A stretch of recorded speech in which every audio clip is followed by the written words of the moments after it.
Hello दोस्तों, आपका हमारे चैनल हिंदी लव स्टोरीज पे स्वागत है। तो दोस्तों, इसी के साथ आज का न्यू स्टोरी स्टार्ट करते हैं।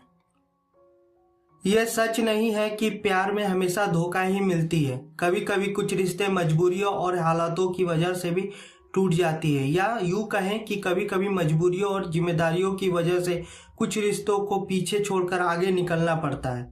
आज हम हिंदी लव स्टोरीज में एक ऐसे ही लड़के की कहानी बताएंगे जो अपनी मजबूरियों की वजह से उसे अपना प्यार खोना पड़ा। ये कहानी मुरादाबाद के रोहन का है। रोहन अपने माता पिता, भाई और एक बहन के साथ मुरादाबाद में ही रहा करता था। उसके पिताजी मुरादाबाद में ही आइसक्रीम का ठेला लगाकर आइसक्रीम बेचा करते थे और रोहन पढ़ाई किया करता था।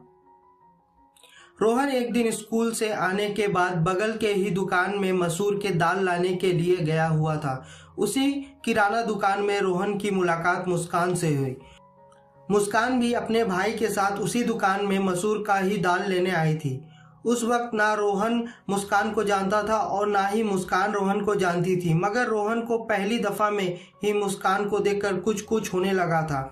वह एहसास सामान्य तो नहीं था, मगर उस वक्त के लिए प्यार भी नहीं था। बस एक अपनापन सा लगा था उसे देखकर। रोहन के लिए वह पहला मुलाकात ही मोहब्बत वाली एहसास दिलाने के लिए काफी था। उस वक्त मुस्कान को देखकर रोहन कहीं खो सा गया था। वो उस समय उसकी सोच में इतना खो गया था कि उसे पता ही नहीं चला कि वह लड़की दुकान से कब के जा चुकी है। उस लड़की के दुकान से चले जाने का एहसास तब हुआ जब दुकान वाले ने रोहन से दाल के पैसे मांगे। अरे, वह लड़की तो यहाँ से जा चुकी है, रोहन खुद से बुदबुदा कर बोला। रोहन दुकान से निकलने के बाद इधर उधर देखा, मगर वह लड़की कहीं भी उसे नहीं दिखी। उस रात रोहन उस लड़की के चेहरे को अपने आंखों में ही छुपाकर सो गया था और जब वह सुबह उठा तो उसके बारे में ही सोचता उठा। जब वो शाम में अपने घर के पास खेल रहा था तब उसकी नज़र एक बार फिर से उस लड़की पर पड़ा। मुस्कान अपनी दादी के साथ उसके घर वाली गली से गुजर रही थी। रोहन को मुस्कान के बारे में पहले से कोई जानकारी नहीं था। रोहन उसके घर के बारे में भी कुछ नहीं जानता था। यही कारण थी कि उस दिन रोहन उसके दादी और मुस्कान का पीछा करते करते मुस्कान के घर तक चला गया था। उस दिन के बाद रोहन जब भी स्कूल से पढ़कर वापस अपने घर आता था तो सबसे पहले किताब रखकर मुस्कान के घर का एक चक्कर जरूर लगा लेता था, ताकि मुस्कान की एक झलक देखने को मिल जाए। शुरुआत में कभी कभी मिल भी जाती थी तो कभी कभी ना भी मिलती थी, मगर ना मिलने के कारण उसका हौसला नहीं हारता था और अगले दिन फिर उसके गलियारों में निकल पड़ता था। उसी क्रम में उसने देखा शाम को इवनिंग वॉक के लिए उसकी दादी हमेशा ग्राउंड में जाया करती थी और अपनी दादी के साथ मुस्कान भी रहती थी। उसे देखकर रोहन भी शाम में उसी मैदान में जाने लगा जहां मुस्कान अपनी दादी के साथ जाया करती थी। तब से रोहन के लिए भी इवनिंग वॉक उसके प्रत्येक दिन का रूटीन में शामिल हो गया था। उस दिन के बाद रोहन भी हमेशा इवनिंग वॉक के लिए जाया करता था, जहां उसकी दादी अपने उम्र दराज के लोगों के साथ बैठकर गप्पे लड़ाया करती थी। वहीं दूसरी तरफ मुस्कान इन लोगों से थोड़ी दूर पर अकेली बैठी रहती थी और रोहन भी कुछ दूरी पर बैठा रहता था। उस वक्त मुस्कान रोहन को कभी कभार देख लिया करती थी, मगर उसके तरफ से ऐसा कोई संकेत नहीं दिखती थी जिससे लगे कि मुस्कान भी रोहन को पसंद करती हो। उस वक्त रोहन 7th क्लास में पढ़ता था। उसने अपने क्लास के ही एक दोस्त मनीष को अपनी सारी बातें बताया कि वह किस तरह से एक लड़की को पसंद करता है और कहाँ रहती है। जब उसके दोस्तों को ये सारी बातें पता चला तो उसके दोस्तों ने इसका साथ दिया और अब रोहन अपने दोस्तों के साथ मिलकर मुस्कान के घर के तरफ दिन भर में 3-4 चक्कर लगाने लगा। इस तरह से मुस्कान के आगे पीछे चक्कर काटते रहने के कारण मुस्कान को यह समझ में आने लगी थी कि यह लड़का मुझे पसंद करता है और प्यार भी करता है। एक दिन रोहन स्कूल से आने के बाद अपने पिता के आइसक्रीम वाले ठेले पर अपने छोटे भाई के साथ खड़ा था। उसके पापा नाश्ता के लिए घर चले गए थे। उसी वक्त मुस्कान आइसक्रीम लेने के लिए उसके ठेले के पास आई, मगर मुस्कान को वहां देखकर रोहन शर्मा गया और आइसक्रीम मुस्कान को देने के लिए अपने भाई को बोलकर वहां से चला गया। रोहन को वहां से शर्माकर भागने के कारण मुस्कान अच्छी तरह से समझ गई थी कि रोहन उसे सचमुच में पसंद करता है और प्यार भी करता है। इस तरह से ही कई महीने बीत जाने के बाद भी रोहन ने मुस्कान को प्रपोज नहीं किया, मगर दोनों को आंखों ही आंखों में क्या हो गया था, अब मुस्कान भी रोहन को पसंद करने लगी थी। जब भी मुस्कान अपनी दादी के साथ इवनिंग वॉक पर जाती तो हमेशा इधर उधर सड़कों पर रोहन को ही ढूंढती जाती, और जब उसकी नज़र रोहन पर पड़ता तो वह एक टक से उसे देखती ही रहती।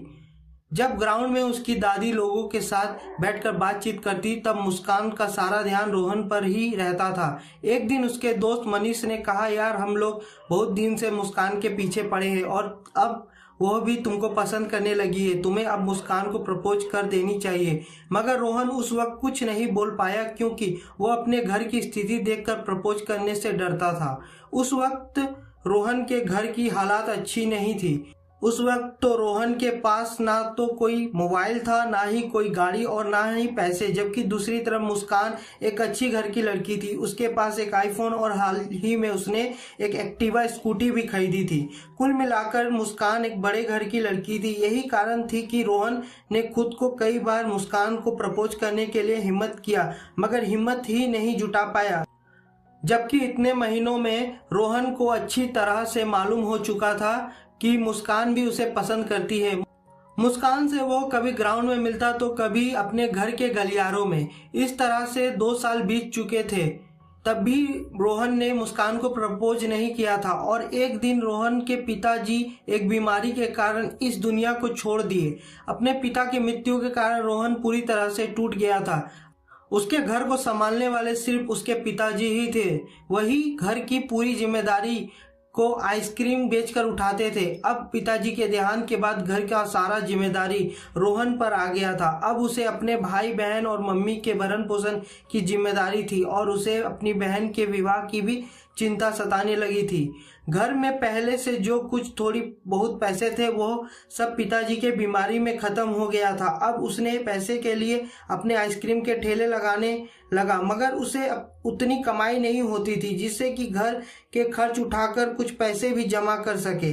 फिर उसने एक दिन किसी दूसरे शहर जाकर पैसे कमाने के बारे में विचार करने लगा और अपनी मजबूरियों के कारण रोहन अपनी मोहब्बत को प्रपोज करने से पहले ही छोड़ देने का फैसला किया और खुद से वादा किया कि वह जल्द ही एक अच्छा मुकाम हासिल करेगा और फिर मुस्कान को प्रपोज करेगा, और अगर सारी चीजें सही हो जाएगी तो वह विवाह का भी प्रस्ताव रखेगा।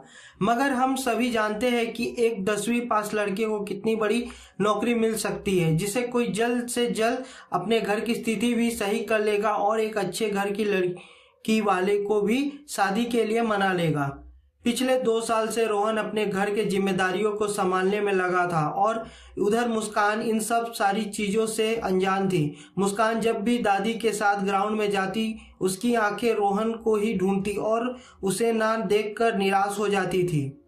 रोहन के दोस्त मनीष को देखकर वो सोचती थी कि इससे रोहन के बारे में पूछूं, मगर कभी पूछने की हिम्मत न जुटा पाती थी।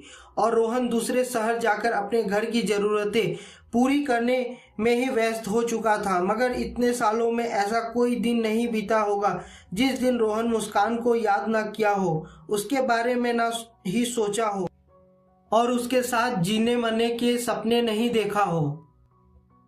अब रोहन के पास सिर्फ 2 ही काम है, एक अपने घर की जिम्मेदारियों को संभालना और दूसरा मुस्कान के लिए सपने देखना। वो भगवान से हमेशा प्रार्थना करता है कि मेरे घर की स्थिति संभाल दो ताकि वो मुस्कान से मिल सके, उससे विवाह कर सके। मगर इन सब के बीच उसे हमेशा एक अनजान सा डर भी है कि वो कहीं मुस्कान अब उसे भूल तो नहीं गई होगी या फिर उसके घर वाले कहीं उसकी अलग शादी ना करा दिए हो, क्योंकि रोहन पिछले 3 साल से ना तो मुस्कान से मिला है और ना ही उससे बात किया है। हेलो दोस्तों, आपका हमारे चैनल हिंदी लव स्टोरीज में स्वागत है। दोस्तों, हम इस चैनल में love related new stories, audio stories डालते रहेंगे। अगर आपको हमारी वीडियो अच्छी लगे तो वीडियो को लाइक और चैनल को सब्सक्राइब जरूर से कर दें। और दोस्तों, आने वाले समय में हम इसी तरह के न्यू लव स्टोरीज या लव ऑडियो स्टोरीज डालते रहेंगे। दोस्तों, अगर आपको हमारा वीडियो अच्छा लगा तो वीडियो को लाइक और चैनल को सब्सक्राइब जरूर से कर दें। तब तक के लिए कीप वॉचिंग।